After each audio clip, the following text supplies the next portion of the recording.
The lonesome whistle of an approaching train cut right through the quiet morning air of Salada, Colorado, as Catherine Kelly held onto her small bag.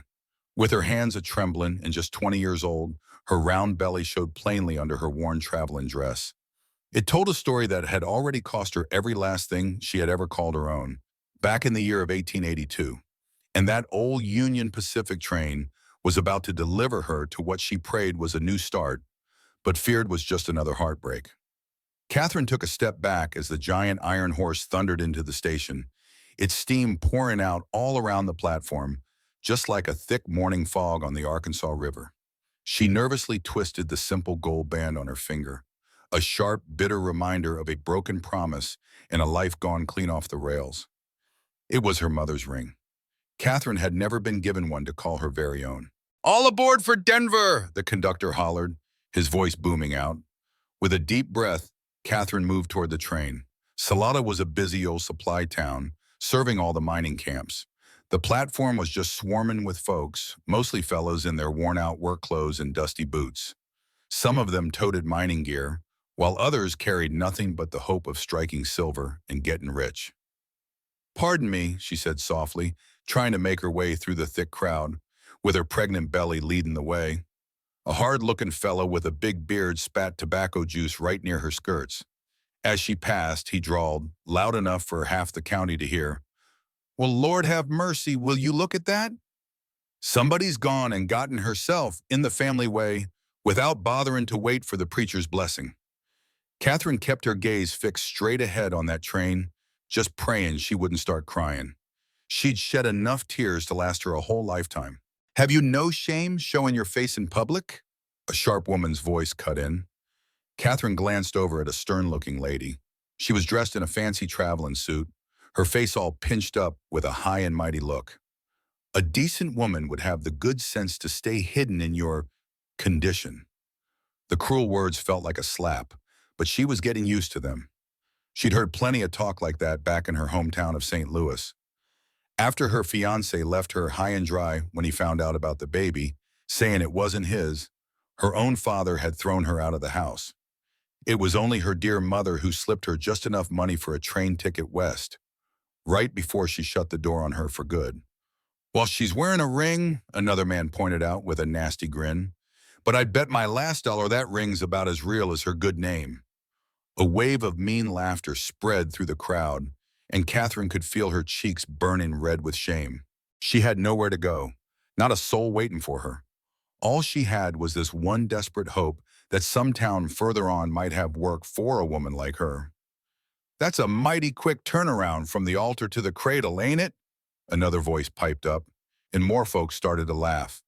Her eyes started to blur with tears she refused to let fall as she fumbled around for her ticket. The baby gave a little kick, as if it was already fighting back.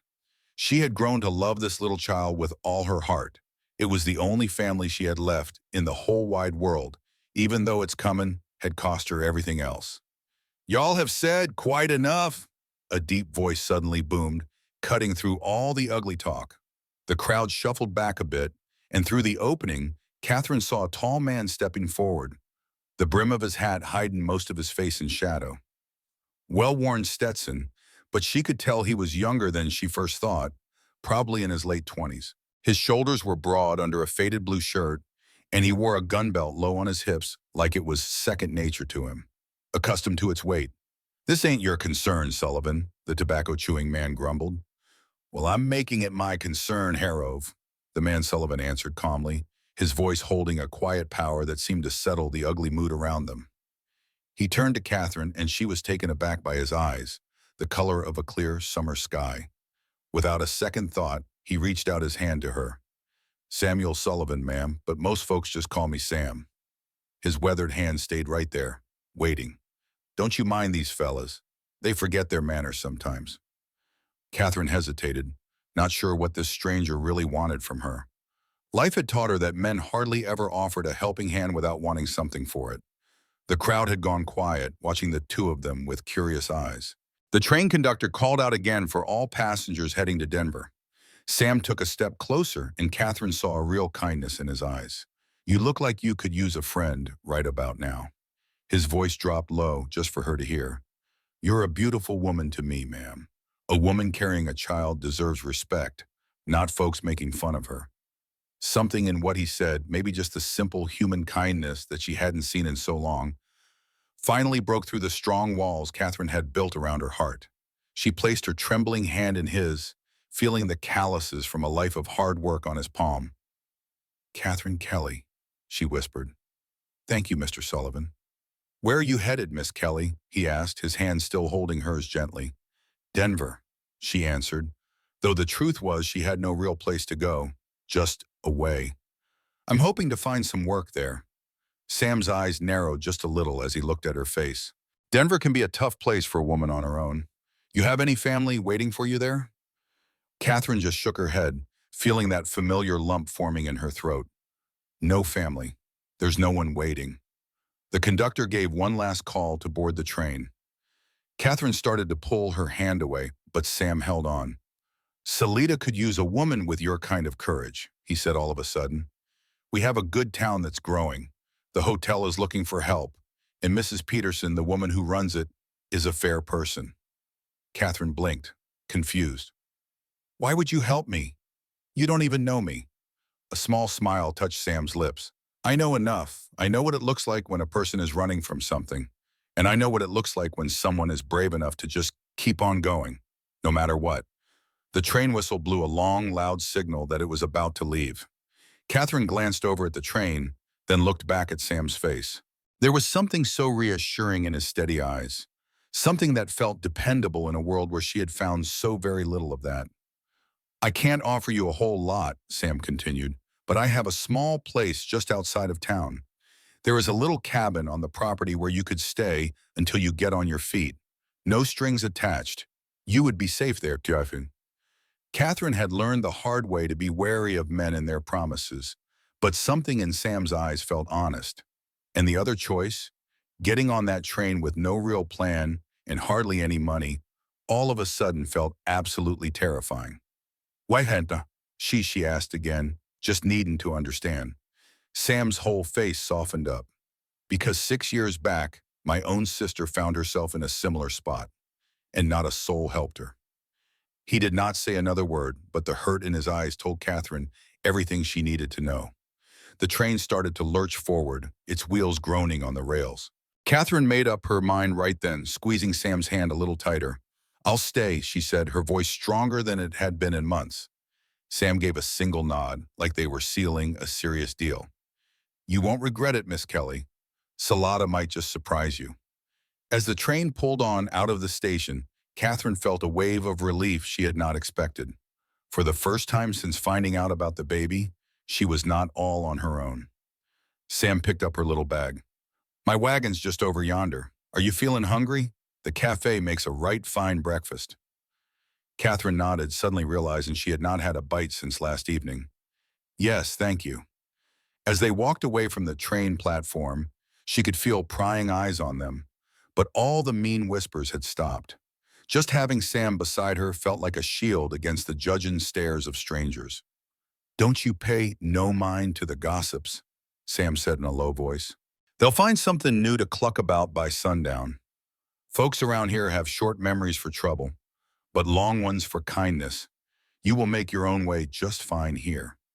Catherine looked up at the man walking beside her, wondering if she'd made a terrible mistake trusting a stranger, or the wisest choice of her entire young life.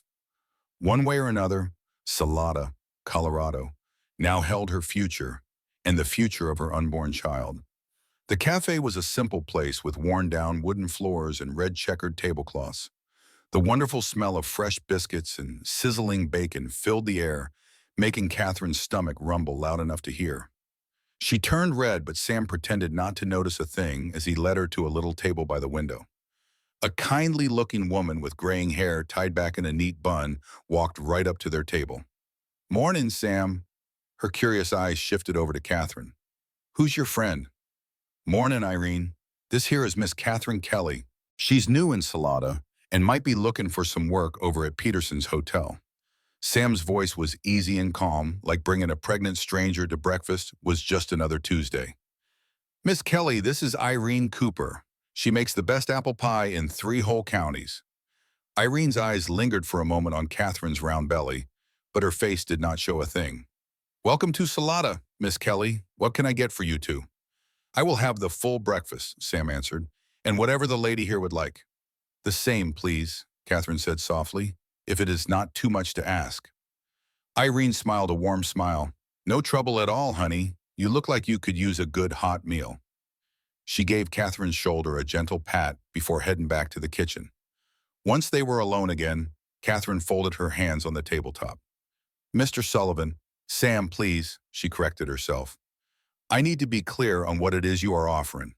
In my experience, men do not just offer kindness without expecting something in return." Sam's face clouded over for just a second. "That is not the kind of man I am, Miss Kelly. The cabin I told you about is separate from my house. You would have your own space.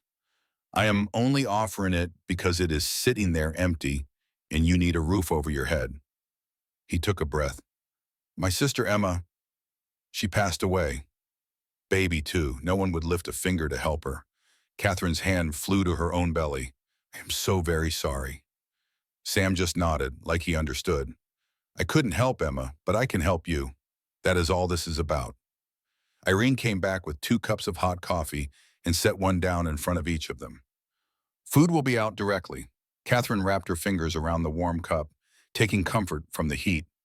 "I do not have much money," she said quietly, "but I am willing to work hard. I was trained to be a teacher back in St. Louis, though I figure no one would hire me in my condition. Mrs. Peterson over at the hotel is a practical woman. She cares more about hard work than looks, and once that baby comes, teaching could be a real possibility. Salada is growing fast, and there is already talk of needing another school teacher by this time next year." A little bit of hope sparked in Catherine's heart, a feeling she had not felt in months. "I would like that very much." Their breakfast arrived. Plates were piled high with scrambled eggs, thick bacon, fried potatoes, and fresh biscuits just dripping with butter. Catherine tried to mind her manners, but her hunger was just too strong. She cleaned her whole plate while Sam was kind enough to pretend not to notice. "When is the little one due?" he asked after she had finished. "About 2 months, I reckon." Catherine put her fork down. "The father?"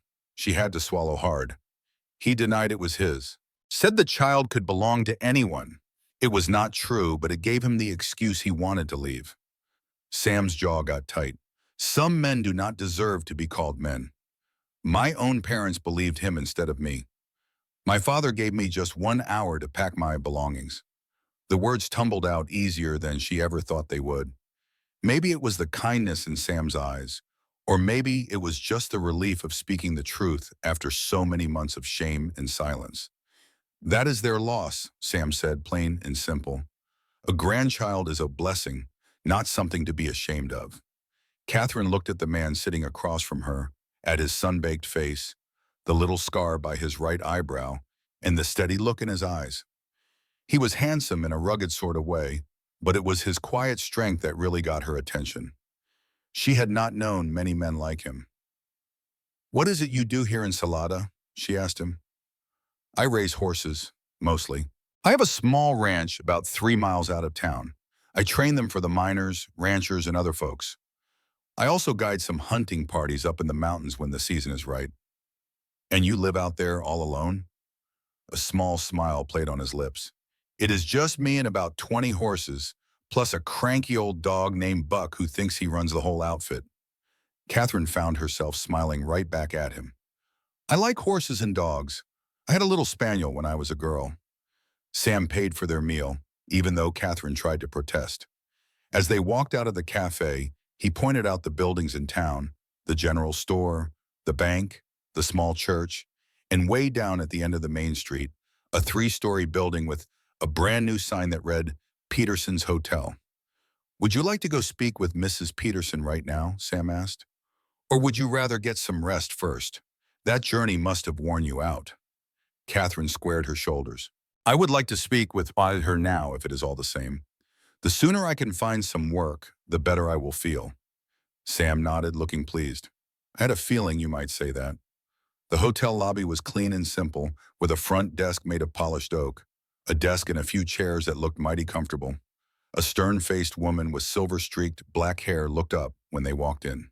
Entered. "Samuel Sullivan," she said, her voice dry. "Twice in 1 month. The world must be coming to an end." But Catherine could tell there was some kindness underneath that tough exterior.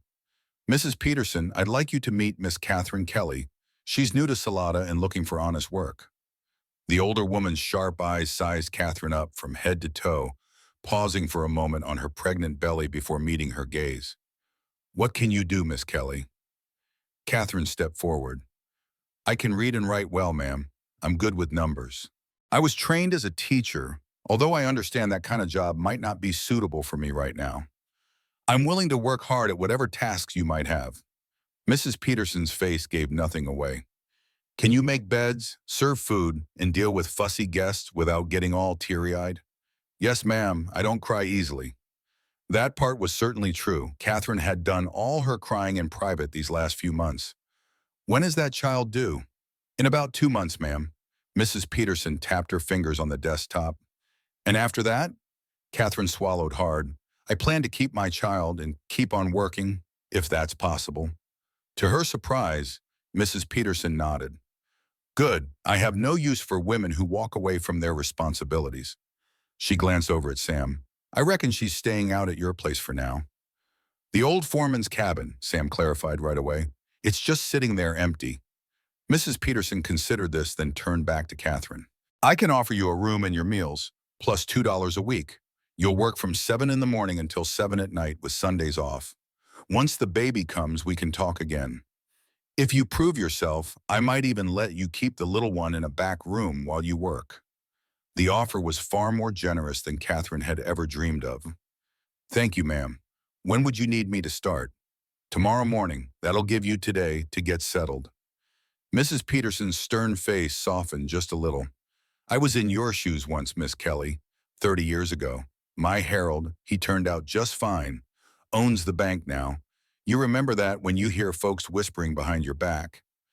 Catherine felt tears welling up, despite her promise that she didn't cry easily. "I will, ma'am. Thank you."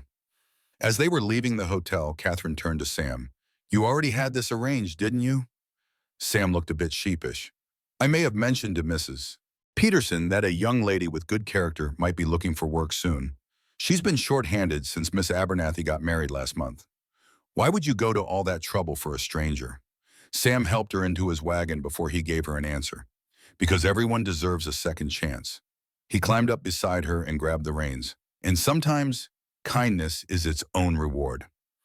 As they headed out of town towards Sam's ranch, Catherine looked at the mountains rising up so grandly in the distance. For the first time in months, she felt something close to peace. The road ahead was not going to be easy, but at least now there was a road, not just the edge of a cliff. "Thank you," she said softly, "for everything." Sam simply nodded, keeping his eyes on the trail ahead. "Welcome to Salada, Miss Kelly. I have a feeling you're going to fit right in." The road out of Salada wound easy-like through piney foothills, hugging the curve of the Arkansas River for a spell, before it cut off onto a skinnier trail. Catherine took a good long breath, just soaking up that crisp mountain air that smelled of pine and wild sage. After all those months in smoky train cars and crowded stations, that clean scent was something else. It was a heady feeling. "My, it's beautiful out here," she said, breaking the peaceful quiet that had settled between them. Sam just nodded, a little smile playing on his lips. "That's the reason I stayed. Came out here after the war, looking for silver like every other fella. Found this piece of land instead." "You were in the war?" Catherine asked, seeing for the first time the slight stiffness in the way he held his left shoulder. "Union cavalry. I was at Gettysburg and a few other places I do my best to forget." A shadow crossed his face for a second, then it was gone. That was a whole lifetime ago. Catherine studied the side of his face, wondering what awful things he had seen as such a young man. The war had been over 17 years, which meant Sam must have been nothing but a boy when he signed up. "My father fought as well," she offered quietly. "He came back a different man. My mother said he used to laugh a whole lot more before." Sam made a low sound of understanding. "War changes a man, some for the better, some for the worse." He pointed up toward a grove of aspen trees. "We're nearly there. My place is just on the other side of that ridge." As they came over the top of the small hill, Catherine just about lost her breath. Below them, a valley spread out, held by mountains on three sides. A simple but sturdy-looking house made of weathered wood stood near the middle of it all, with a few outbuildings and a corral where horses of all different colors were grazing peaceful as you please. A little creek snaked through the property, its banks all lined with willows and cottonwood trees just starting to show their spring green. "Oh, it's just lovely," Catherine whispered. "Well, it is not much," Sam replied, though you could hear the pride in his voice. "But it is all paid for and the land is good. Those mountains there keep us from the worst of the winter storms." They headed on down into the valley, and Catherine noticed a smaller cabin set off a ways from the main house, tucked near a patch of pine trees. "That there is the foreman's cabin," Sam explained, following her gaze. "Built it back when I figured the ranch would get bigger than I could handle on my own. Never did hire that foreman, though." As they got closer to the main house, a big old dog with grizzled fur came running toward the wagon, barking his head off with excitement. Sam pulled the horses to a stop. "That's Buck," he said. "Do not you mind his racket. He is as gentle as a lamb once he knows you are friendly." The dog trotted around the wagon, sniffing at everything. When Sam hopped down and offered Catherine his hand, Buck came up slow, his tail giving a cautious little wag. "It is all right, boy," Sam told him. "She is a friend." Catherine held out her hand, letting Buck sniff her fingers before she gently scratched behind his ears. "Hello there, Buck." The dog's tail started wagging faster, and he leaned right into her skirts, nearly knocking her off her feet.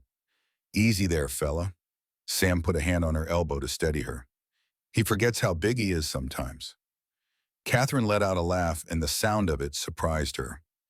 It had been so long since she'd had any reason to laugh. "He is just wonderful." Sam's eyes got warm seeing how pleased she was. "Come on now, I will show you to the cabin.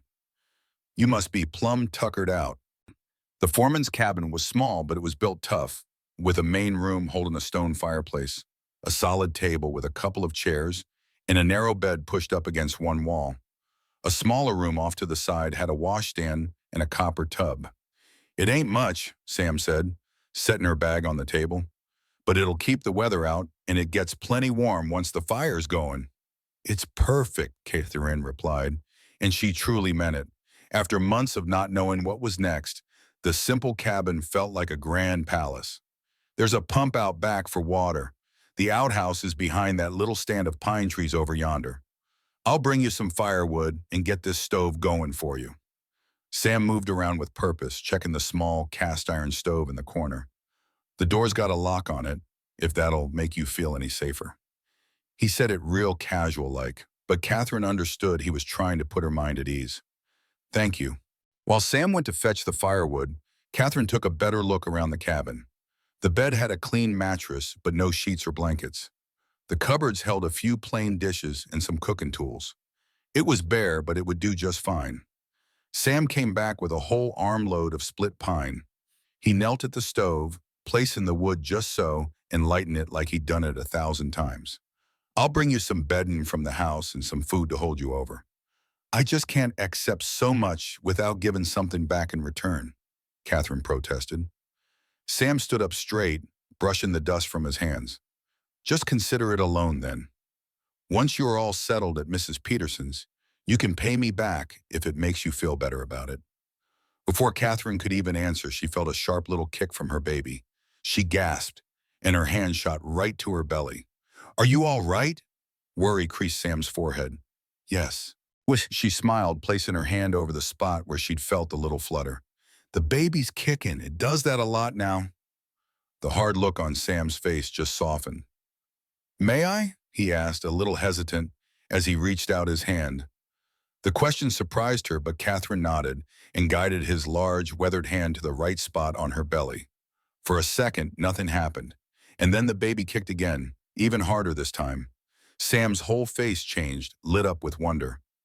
"That's a strong little one," he murmured. "Yes, he or she certainly is." Catherine felt a connection she never expected with this kind stranger as they shared the moment. She gently pulled her hand back, and Sam quickly pulled his away too, clearing his throat. "I'll go get those such supplies for you," he said. His voice sounded a bit gruff. "You make yourself at home now." Left all alone, Catherine sank into one of the wooden chairs, suddenly feeling the full weight of the day's events. That very morning, she had been a desperate woman with nowhere left to go. Now she had shelter, a job, and maybe, just maybe, a friend. Tears of relief just spilled down her cheeks, and she didn't bother to stop them. When Sam returned a short time later, she had gathered herself. He was carrying a bundle of linens, a basket of food, and a small wooden box. Bedding, some groceries, and this. He set down the box. Some things that might be useful for the baby. They were Emma's, never used. A shadow of pain crossed his face, but he kept on. It just seemed a terrible shame to let them go to waste. Catherine opened the box to find the tiny little gowns, blankets, and knitted booties, all made with so much love. "Oh, Sam, I couldn't possibly." "Please," he cut in gently. "Emma would have wanted them to be used." Catherine nodded, her heart warmed by his kindness. "Thank you. I will surely treasure these." Sam then helped her make up the bed and showed her the trick to keeping the old stove's heat just right. "All right, I'll let you get some rest now. My place is just up the rise. If you need a single thing, don't you hesitate to come fetch me, day or night." "You have been more than kind," Catherine said, walking with him to the door. "I just do not know how I will ever thank you." "No thanks needed, ma'am," Sam said, setting his hat firmly on his head. "I will be back in the morning to give you a ride into town for your first day at the hotel." After he was gone, Catherine unpacked the few things she owned in the world, carefully arranging the baby items in a small chest of drawers. The food Sam brought was simple: bread, cheese, dried apples, and salted beef. But to her, it felt like a king's feast. Later, as the evening shadows stretched long across the valley, she sat on the little porch, wrapped in a quilt against the night's chill. The mountains stood like dark giants against a sky packed full of stars, and the soft sound of horses carried on the gentle breeze. In the distance, a lone coyote howled, its cry echoing clean through the quiet valley. Catherine rested a hand on her round belly, feeling her little one move inside her. "We have found a safe place, little one," she whispered, "at least for a little while." That night, for the first time in months, she slept a deep, dreamless sleep, free from worry about what the morning would bring.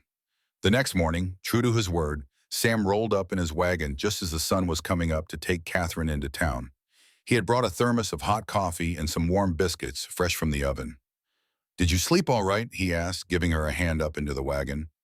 "Better than I have in many months," she admitted, taking the cup of coffee with a grateful smile. The morning air had a bite to it, and a fine layer of frost covered all the ground. "Is it always this chilly here in May?" "That is just mountain weather for you," Sam explained. "Warm days, cold nights. It will be real summer soon enough." The ride to town was a pleasant one, with Sam pointing out landmarks and telling her stories about the area. Catherine found herself laughing at his quiet jokes and his tales of how Salada got its start. "This town has only been here about 12 years, he told her. "It started out as a camp for the railroad. Now it is getting a bit more respectable, with the mines doing so well and the ranches spreading out across the valley." As they got closer to town, Catherine felt that old knot of worry tighten in her stomach. "Do you think people will gossip about me staying out at your place?" Sam's friendly face turned serious. "Well now, folks are going to talk.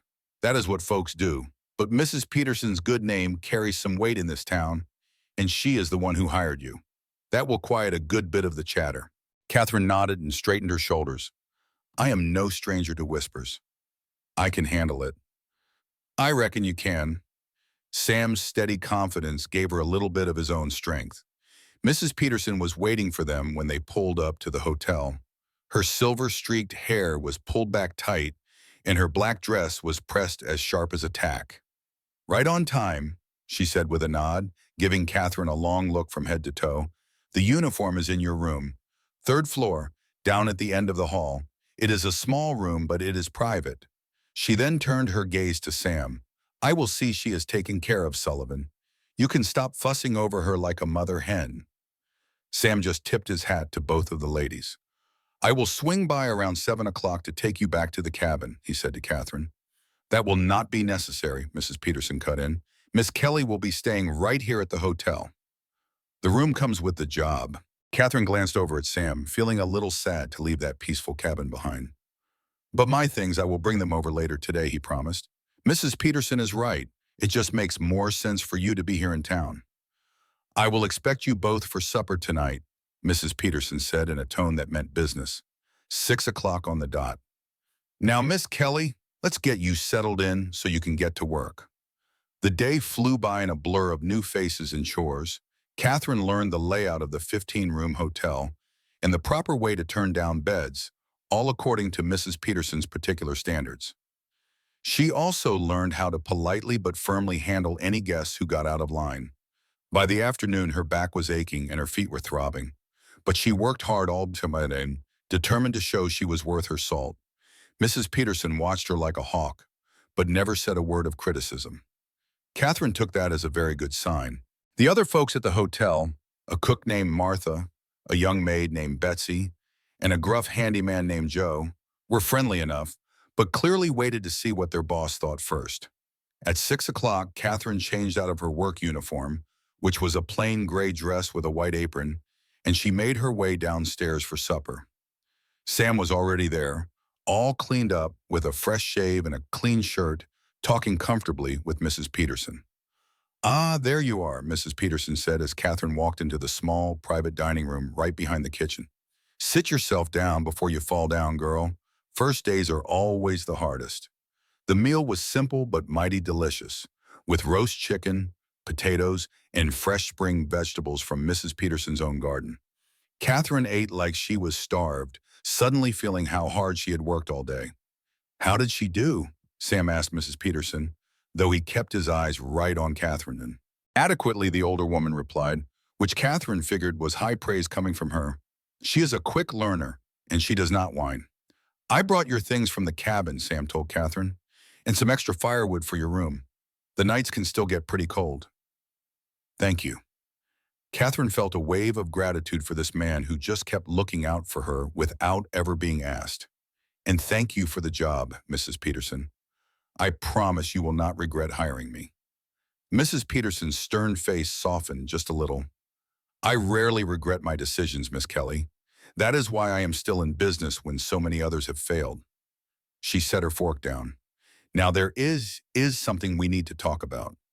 Catherine felt a knot in her stomach, wondering if she had already messed something up. "You need proper medical care. With your condition," Mrs. Peterson continued. "Dr. Harris comes through town every second Tuesday. I have already made an appointment for him to see you when he gets here next week." "I cannot afford a doctor," Catherine protested. "Consider it an advance on your wages," Mrs. Peterson replied firmly. "I will not have you risking your health or the child's. It is bad for business if my employees start collapsing." Her rough words could not hide that she really cared, and Catherine felt tears welling up in her eyes. "Thank you." After supper, Sam walked Catherine up to her room on the third floor. It really was small, with just enough room for a narrow bed, a washstand, and a small chest of drawers. But it was clean and private, with a window that looked out over the mountains. "Will you be comfortable here?" he asked, setting down her suitcase. "Yes, very much so." Catherine walked over to the window, just admiring the view. The view of the sunset, which was painting the mountains in shades of gold and pink. "That's mighty beautiful." Sam came and stood beside her. He was close enough for her to feel his warmth, but still kept a respectful distance. "You know, Salida means exit in Spanish," he said. "It's where the Arkansas River comes right out of the mountains. I always reckoned that was fitting, a good place for a fresh start." Catherine turned to look him square in the eye. "Sam, tell me the real reason you're being so kind to me." He was quiet for a good long while, his blue eyes looking serious. "After my Emma passed, I made myself a promise that if I ever got the chance to help someone in her shoes, I would take it." He looked away for a second. "But it is more than just that now. You remind me there's still good left in this world, Miss Kelly. You have got courage and grit. That is a rare thing to find." "Catherine," she said real soft. "Please, just call me Catherine." A small smile appeared on his face. "Catherine." He took a step back then, giving her some space. "I will stop by tomorrow evening, if that is all right with you, just to see how you are getting settled." "I would like that very much." After he was gone, Catherine got ready for bed, her head just buzzing with everything that happened. And as she drifted off to sleep, she realized something. For the first time in months, she was thinking about the future and feeling hopeful instead of scared.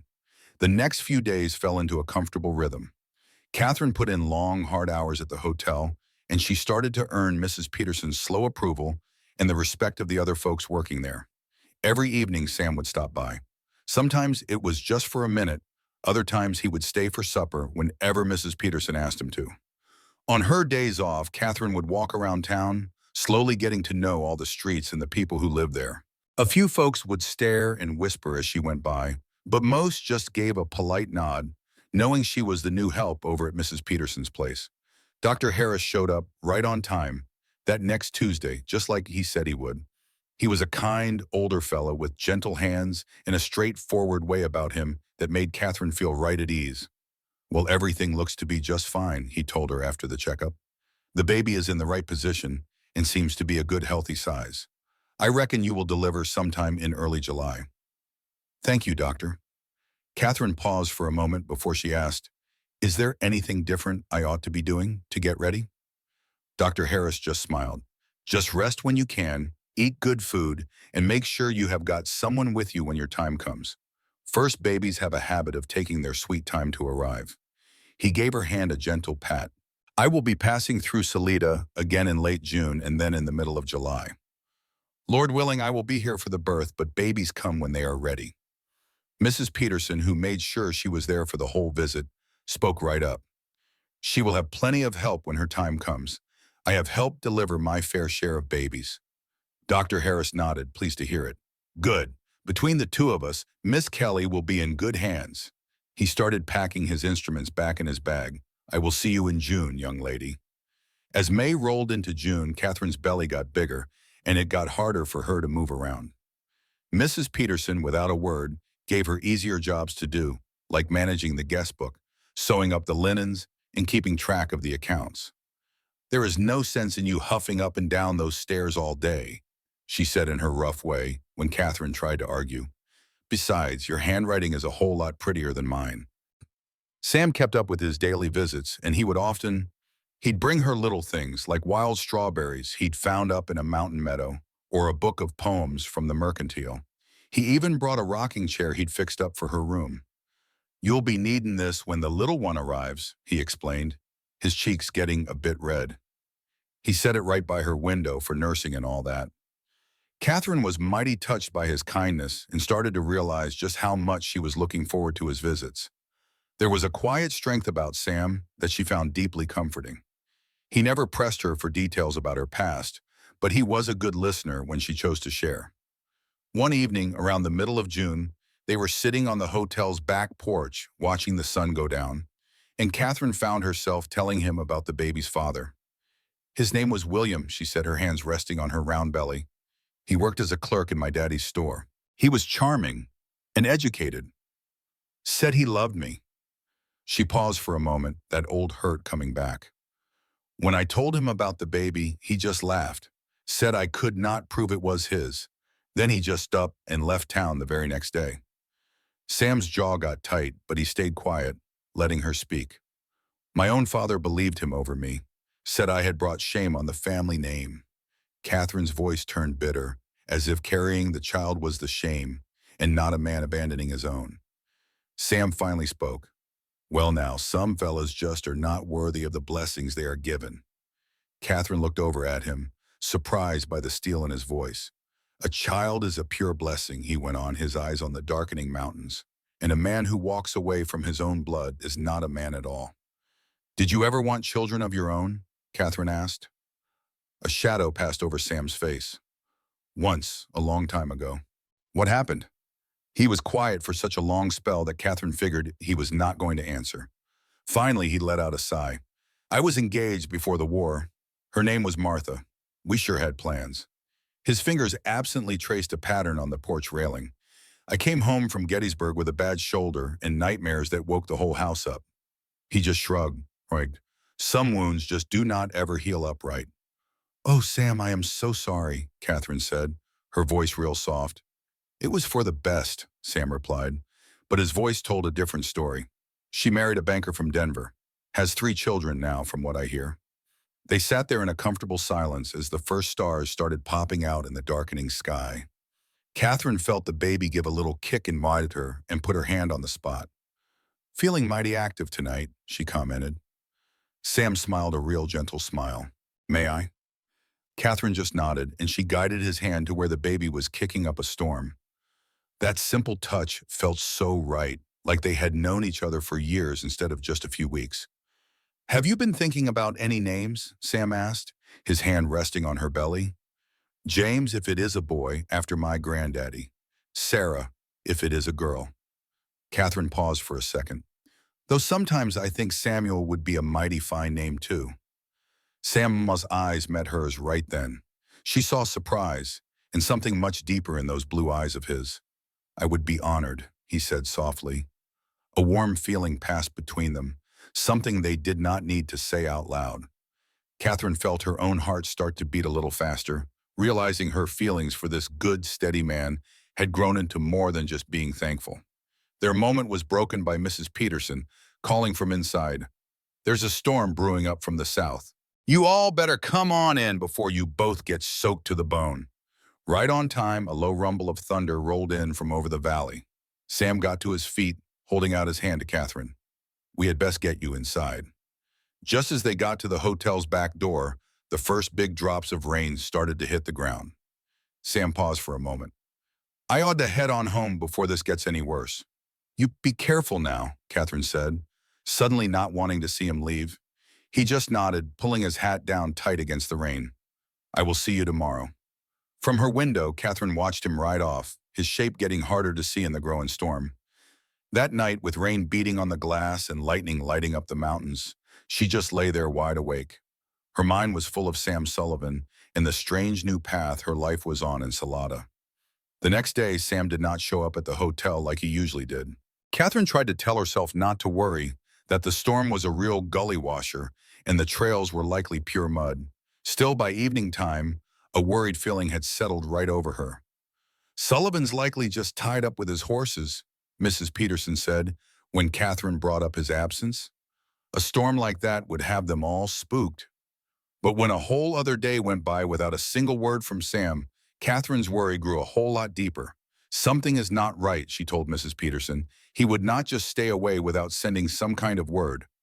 The older woman's face got serious. "Well, Joe can ride out there tomorrow and check on him if you are that concerned." "Oh, thank you," Catherine answered, feeling a wave of relief. "I surely would appreciate that." But when Joe came back the next morning, he had some troubling news. "Looks like Sullivan's laid up pretty good," he told Mrs. Peterson, while Catherine listened with her heart in her throat. "Took a nasty fall when his horse got spooked in that storm. Messed up his bad shoulder, something awful, and cracked a couple of ribs. I found him out there trying to feed his horse with one hand, stubborn as a mule." "Is he going to be all right?" Catherine asked, her voice all tight with worry. Joe just shrugged his shoulders. "He is getting by, but just barely. Says he will be fine in a few days." "That man would say he was fine if his leg was clean off," Mrs. Peterson mumbled. "Catherine, you go on and take the rest of the day. Go and see about that foolish cowboy before he hurts himself worse trying to prove he does not need any help." "But all my work. Betsy and I can handle things for one day," Mrs. Peterson cut in. "Joe will take you out there in the wagon." About an hour later, Catherine was standing right there at Sam's ranch. You could see the storm damage everywhere. A big old tree branch had come down on one of the corrals, and there was stuff thrown all over the yard. Joe helped her down from the wagon. "I will be back for you before the sun goes down," he promised her. "Sooner, if the weather starts to turn." Catherine nodded to say thanks and started making her way to the main house. She had never been inside and waited just a second before knocking on the door. "It is open," Sam's voice called out, and it sounded strained. Catherine walked in and found a living room that was simple but comfortable.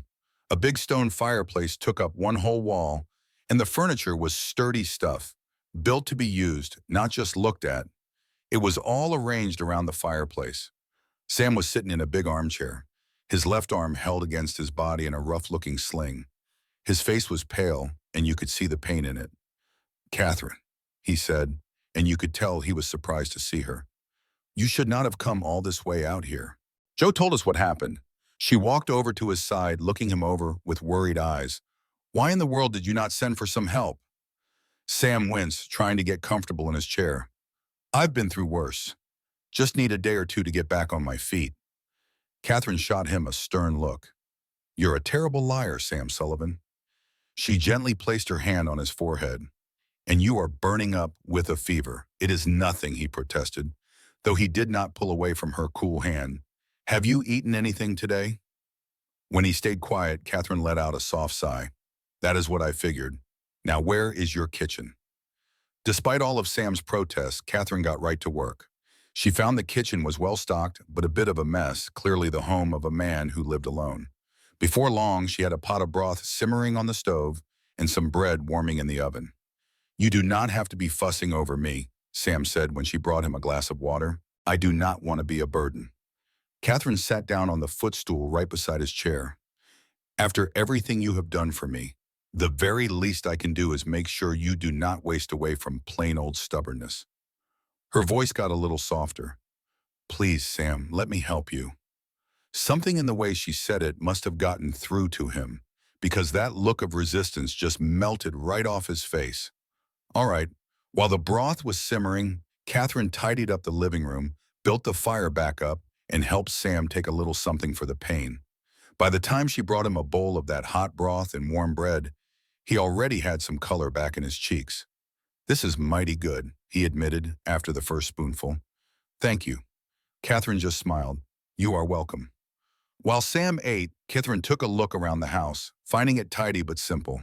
There were not many personal things, just a small stack of books by his bed and an old photograph there on the mantelpiece showing a young woman with Sam's same eyes. That must be his sister Emma, Catherine figured. When she went back to the living room, Sam had finished his bowl and was looking a lot more alert. I have been a mighty poor host, he said, letting you wait on me hand and foot. That is just nonsense, Catherine repeated, taking his empty bowl. Friends are supposed to help each other. You are the one who taught me that. A comfortable silence settled between them as Catherine tended to the fire for the afternoon. Outside, the sun had finally come out, sending warm light streaming through the windows. How about we sit on the porch for a bit, she suggested. The fresh air might do you a world of good. With Catherine's help, Sam slowly made his way out to the porch, where a bench looked out over the mountains and the corral.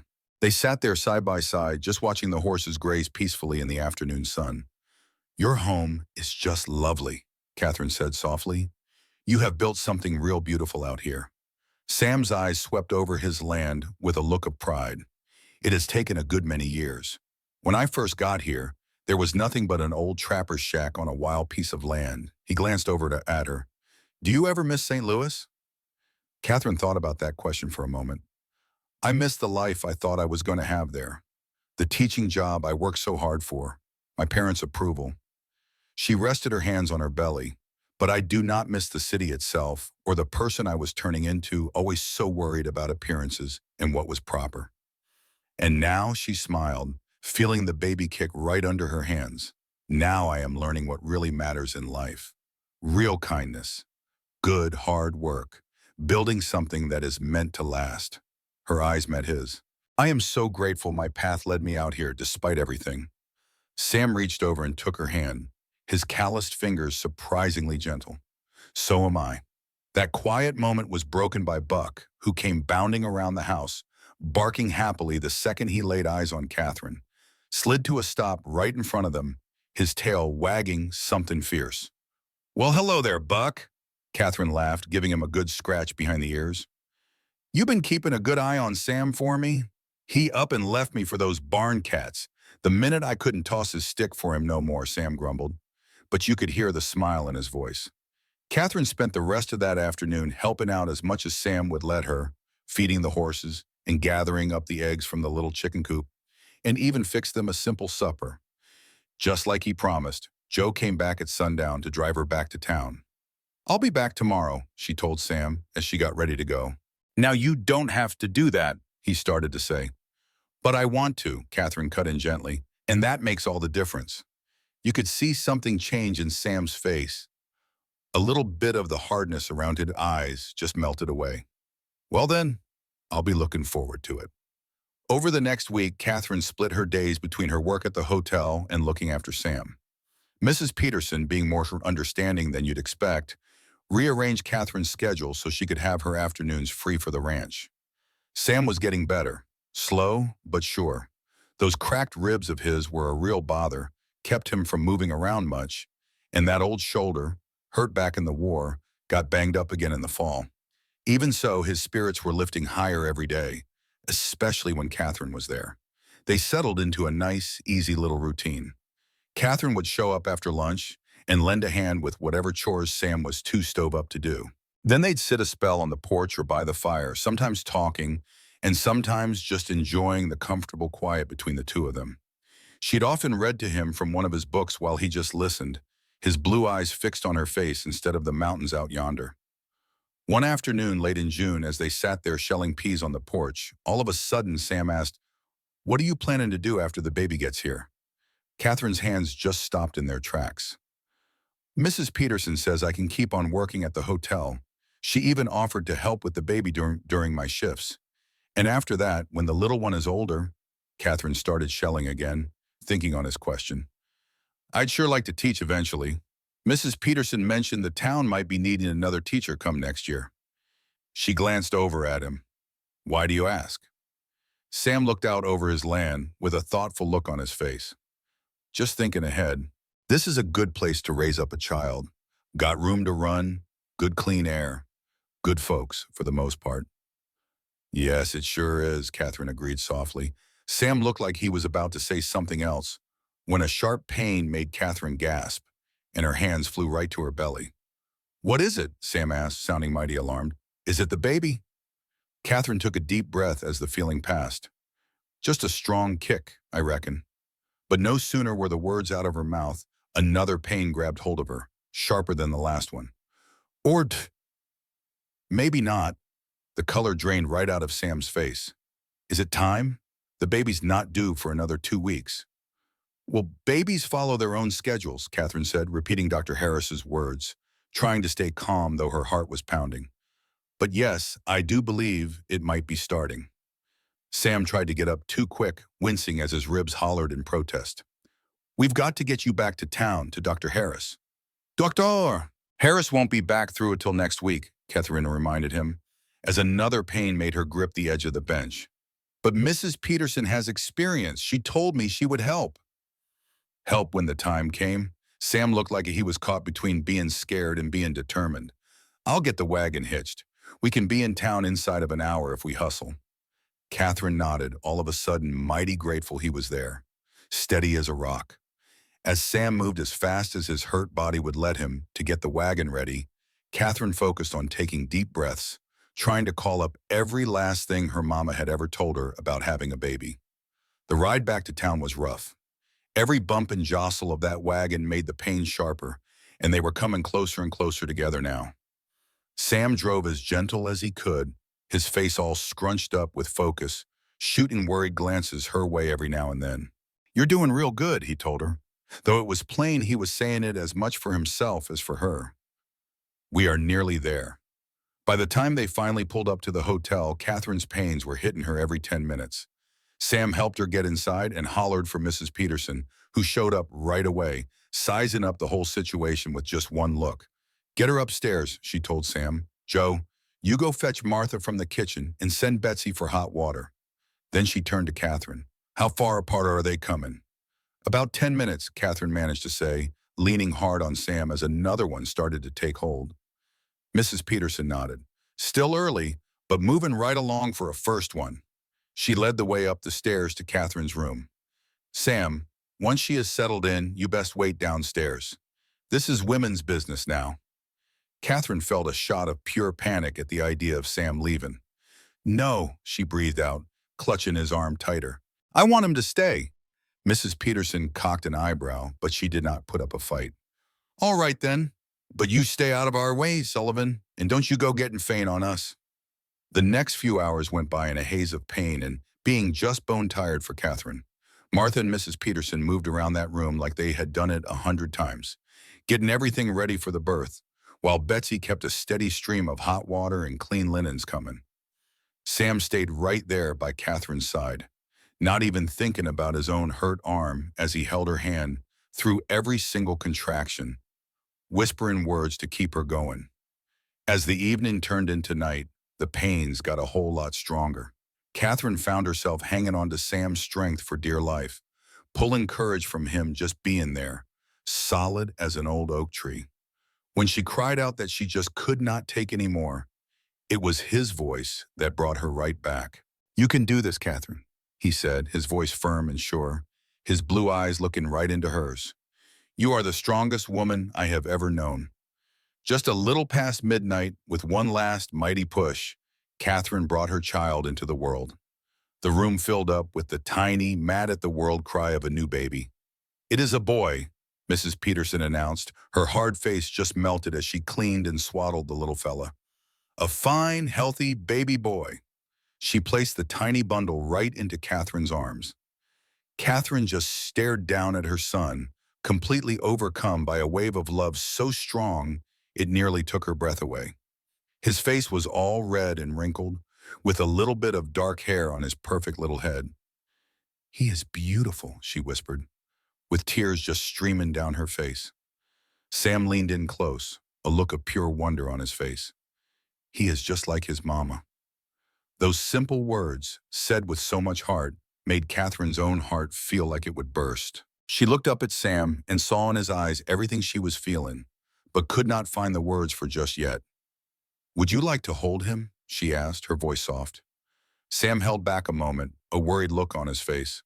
"I'm just afraid I might hurt him." "You won't," Catherine told him with a calm voice as she carefully placed the newborn right into his arms. Sam cradled that little boy with all the gentleness in the world, his big, work-worn hands holding up the baby's head like he'd been doing it 100 times before. "Well, hello there, little fella," he whispered low. "Welcome to the world." The baby let out a big yawn, his tiny fist working its way out of the blanket to wave around in the air. Sam caught it with just one finger, his whole face changing with pure wonder as the baby's little hand closed right around his finger. "Got a strong grip," he said, his voice all thick with emotion. "He's going to be a fine man someday." Mrs. Peterson, who'd been quietly getting the room straightened up, walked over to the bed. "What are you going to name him?" Catherine looked from her son to Tiernan, who was still holding that baby like he was the most precious thing on earth. "Samuel," she said. "Samuel James Kelly."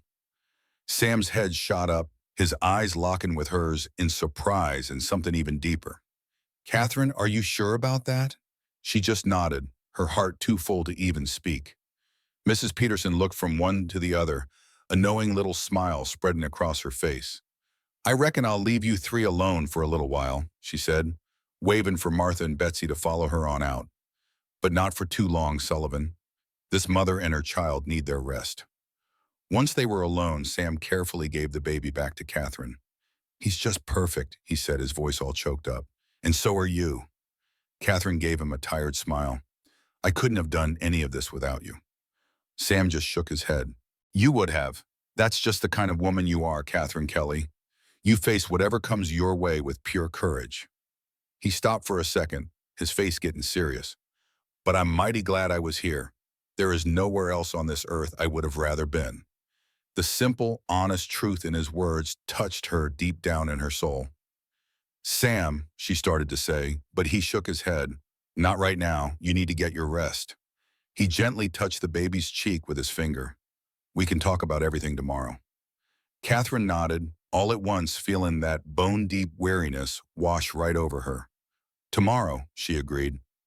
Sam leaned down and with a tenderness that could melt a heart of stone, he kissed her on the forehead.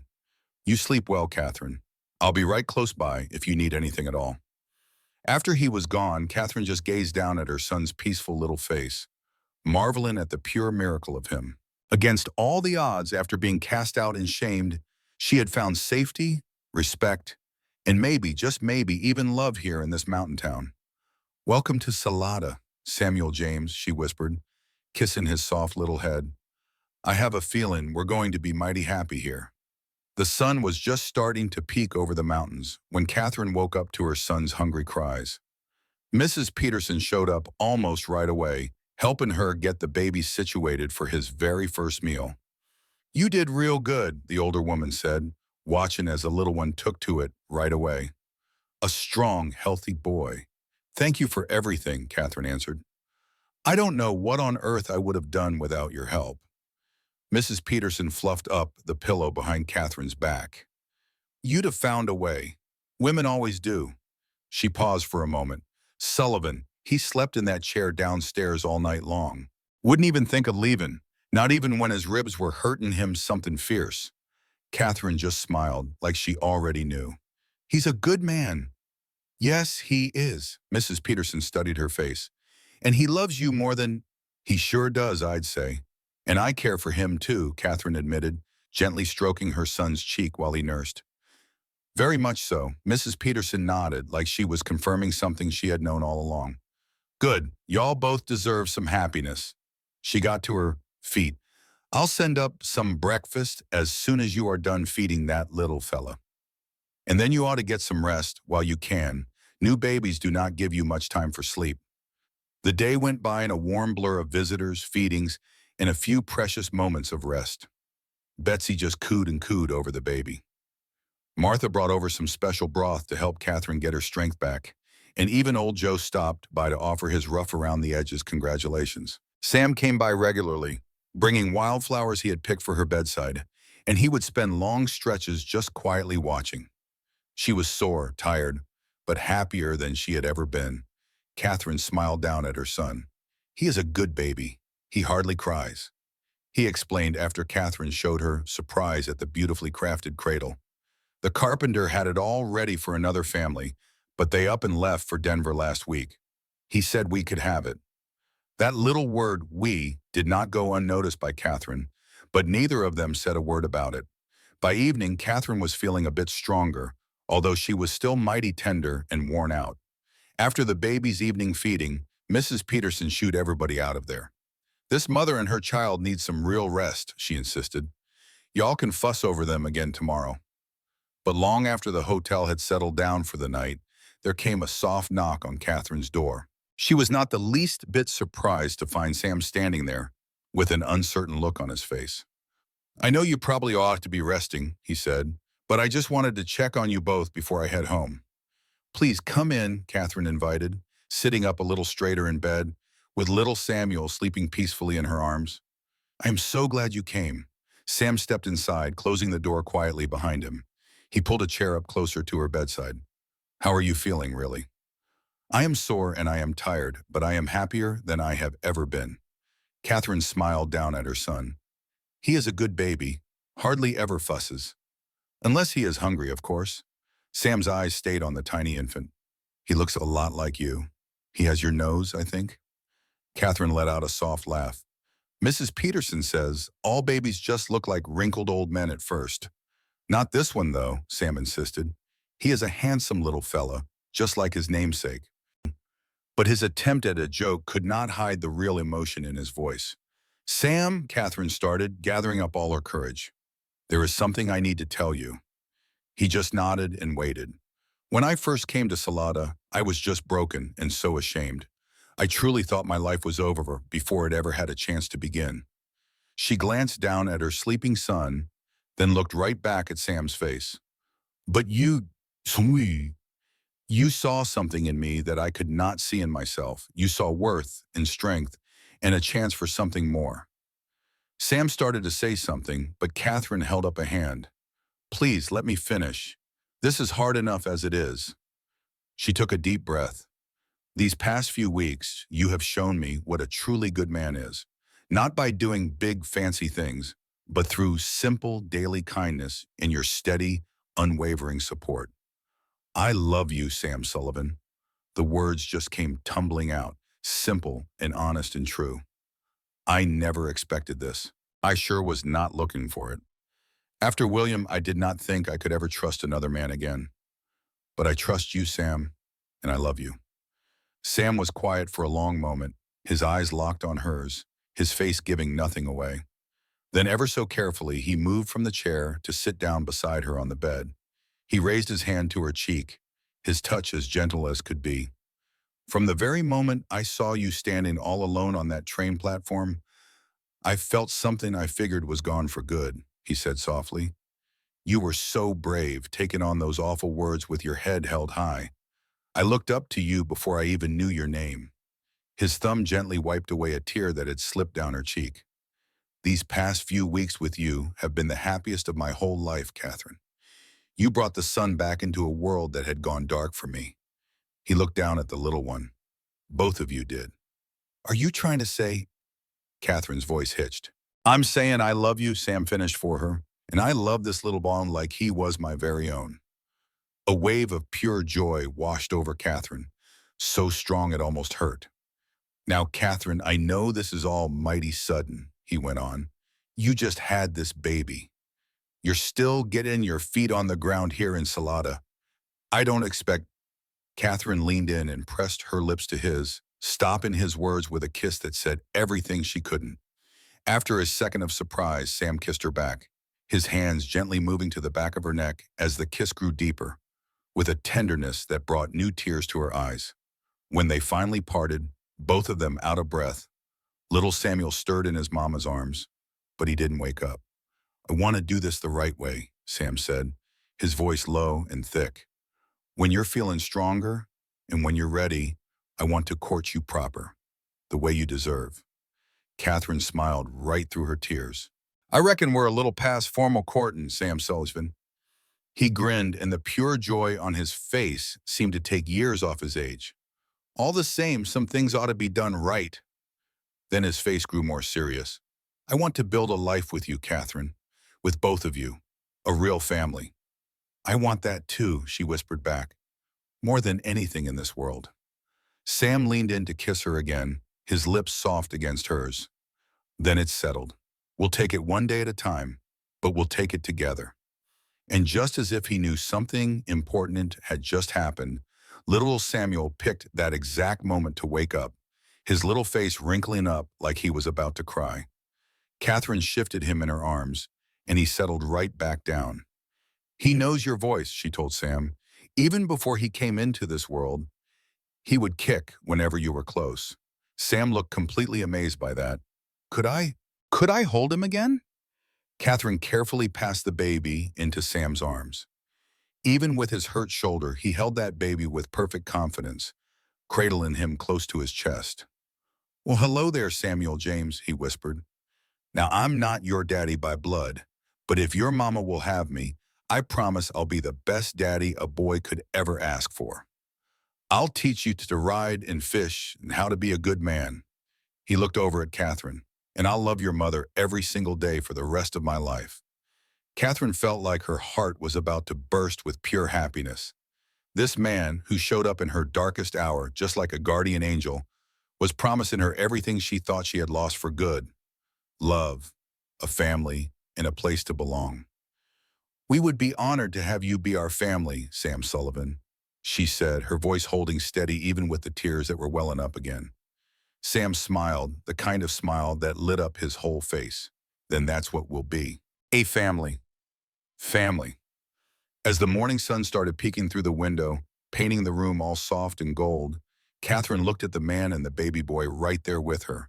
Her whole future, something she never expected but more beautiful than anything she could have ever dreamed of when she first stepped off that train a few weeks back. Salada, bless its heart, was truly a place for a fresh start. Dr. Harris came back to town around the middle of July and declared that both mama and baby were doing just fine. By August, Catherine was back to helping out at the hotel, often with little Samuel snoozing peacefully in a basket right behind the front desk. And Mrs. Peterson, who'd been so tough at first, well, she was just completely taken with that baby boy. She was always scooping him right up whenever Catherine needed both hands for her work. And true to his word, Sam courted Catherine the right way all through that summer and into the early fall. He'd bring her flowers and little presents and take her on picnics up in the mountain meadows whenever she was feeling up to it. And he'd spend hours on end just sitting there with her and little Samuel, talking about the future and the life they were fixing to build. The folks in town, seeing that Mrs. Peterson approved and how devoted Sam was, they started to welcome Catherine like she belonged. All that gossip just faded away, and folks started asking after her and her son, genuinely caring. By the time fall came and turned the aspen trees to gold, hardly anyone remembered or gave a hoot about how she'd first arrived. Sam asked for her hand proper on a cool October evening while they were sitting on the porch of his ranch house. Little Samuel was sleeping soundly in his cradle right next to them. He showed her a simple gold ring with a small but perfect diamond.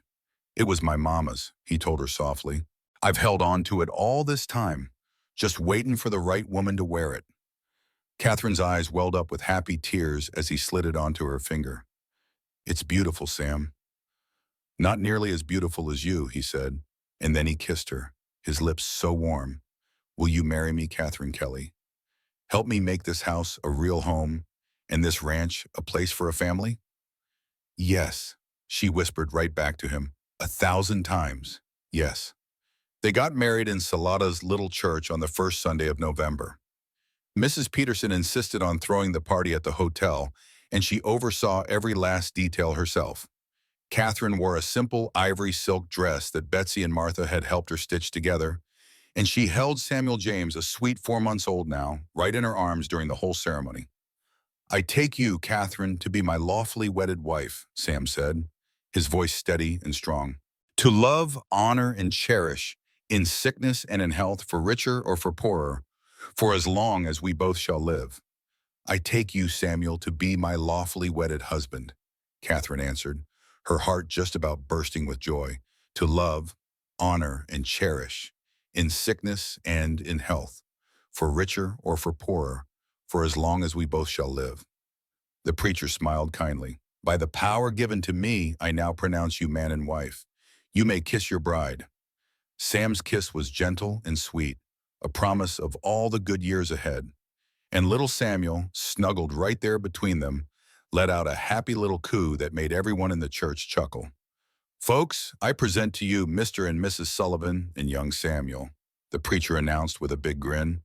The party after was full of laughter, good home cooking, and the warm blessings of the town that had become their big, extended family. Catherine danced in Sam's arms, her heart feeling lighter than she ever thought it could after those dark days of the year before. "Are you happy, Mrs. Sullivan?" Sam asked as they swayed to the music. "Happier than I ever dreamed I could be," she answered him honestly. "And you?" "Well, I have everything I never even knew I wanted," he said, his blue eyes shining with pure joy. "A beautiful wife, a son to raise, and a whole lifetime ahead to love you both."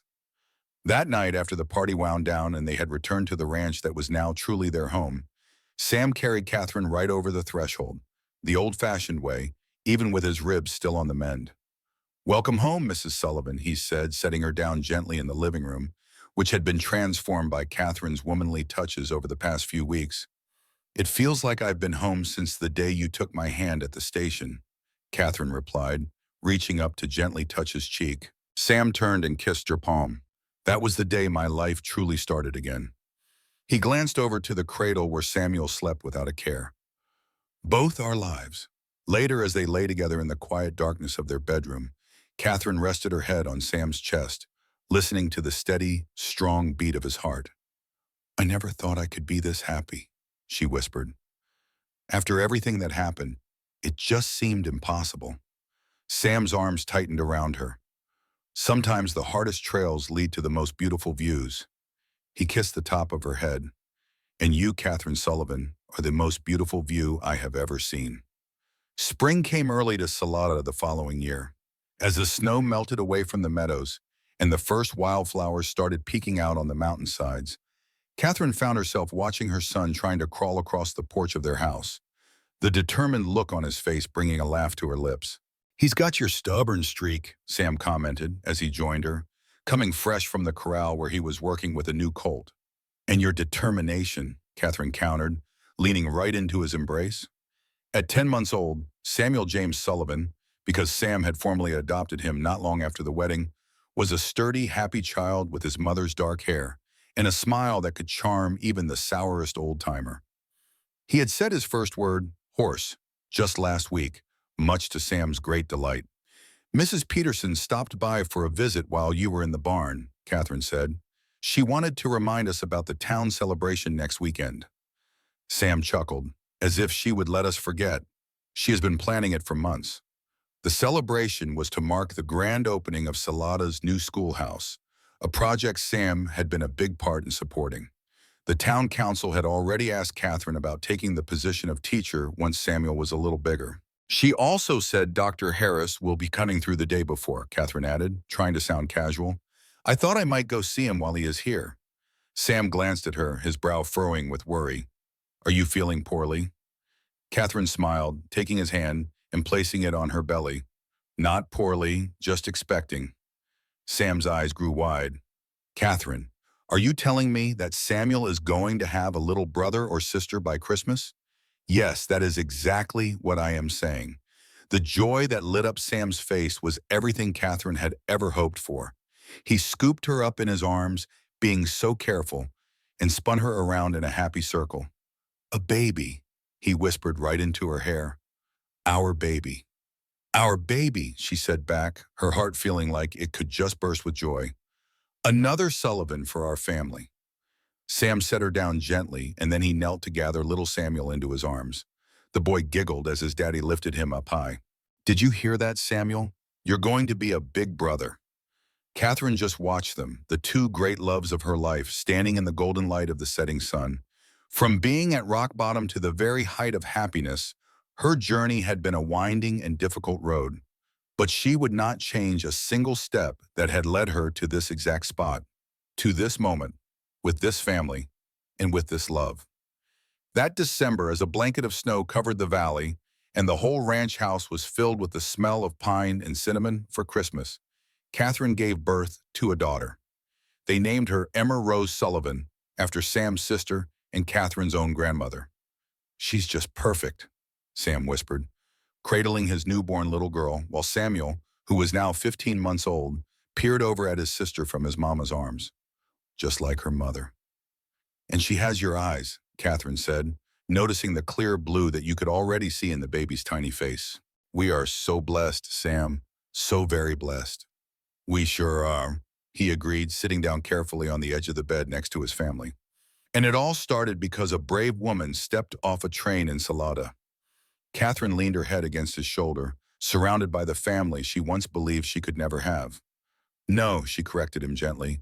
It all began because a kind man took my hand when everyone else looked the other way, and he told me I was beautiful to him. Sam kissed her so softly. You were beautiful then, he murmured against her lips, and you just get more beautiful to me with every day that passes. Outside, the snow kept falling, turning the world outside into a clean white wonderland. But inside the Sullivan home, the warmth from their family and the glow of true love made a safe haven against the winter cold, a true testament to the power of kindness, the strength of a person's spirit, and the enduring miracle of love that is found in the most unexpected places.